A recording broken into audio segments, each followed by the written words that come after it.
Today we're going to break down the Giants' biggest disappointment of the season thus far as the Giants fall to the Cardinals. Hi Giants fans, I'm your host Adam Kroll, and welcome to the Colorado G-Men Show. New York Giants, let's go defense. Ballin'. New York Giants, fly high, you know this.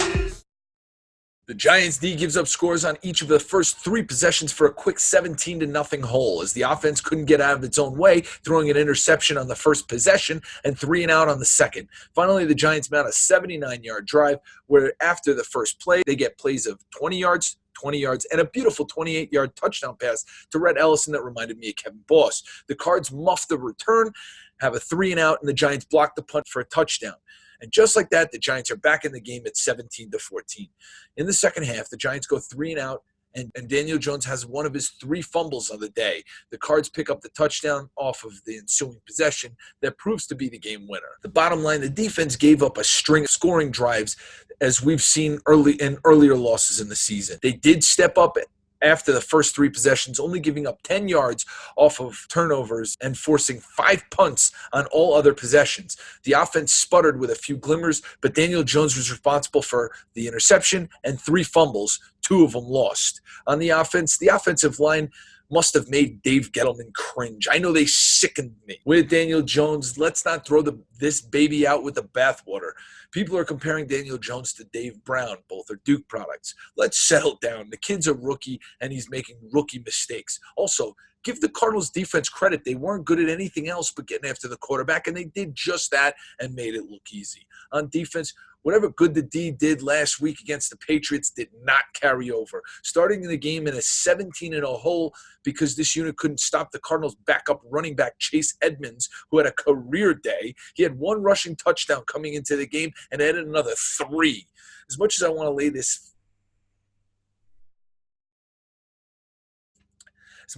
lay this loss at the defense's feet because of the shaky start, they played admirably for most of the game. Only New England and San Francisco have a better average yards per game on defense than the 245 yards that the Giants allowed on Sunday. Not to mention they were stuck with 3 turnovers thanks to Daniel Dimes. Final thoughts. When teams were blitzing Daniel Jones early in the season, he was very decisive with the football and made great decisions. When he's had time to survey the field, he tends to hold on to the ball too long and make very poor decisions with his throws. He also really needs to start working on his pocket presence. The turnovers have to stop, but this was to be expected. If you think that we should put Eli Manning back in the game, you didn't understand why we put Danny Dimes in the first place. And Shermer, everyone seems to be bashing him for the 4th and 15 play with 2:35 to go in the game, down 3 with 2 timeouts left. I actually love this play, and here's why. By putting the Cardinals in field goal range, you make their play calling predictable.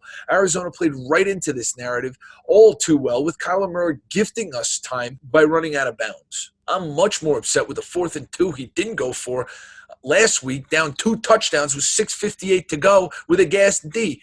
Let's put this poor game timing decisions aside. Heck, let's put his poor game planning aside.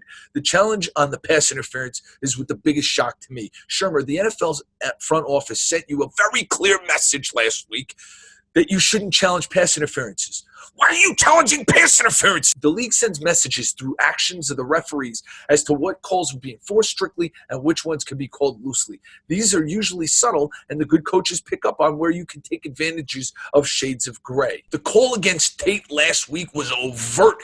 The league hit you and us fans in the nuts, and you didn't feel it. Shermer continues to prove that he has no idea what's going on the football field. Rating the game. How many shots did I need to rewatch this game for the analysis? Too many mistakes, too many poor coaching decisions. The Giants should have won this game. Turnovers, obviously regression of Danny Dimes, Saquon working gingerly, all of the drops. This game was a 4.5 shot game.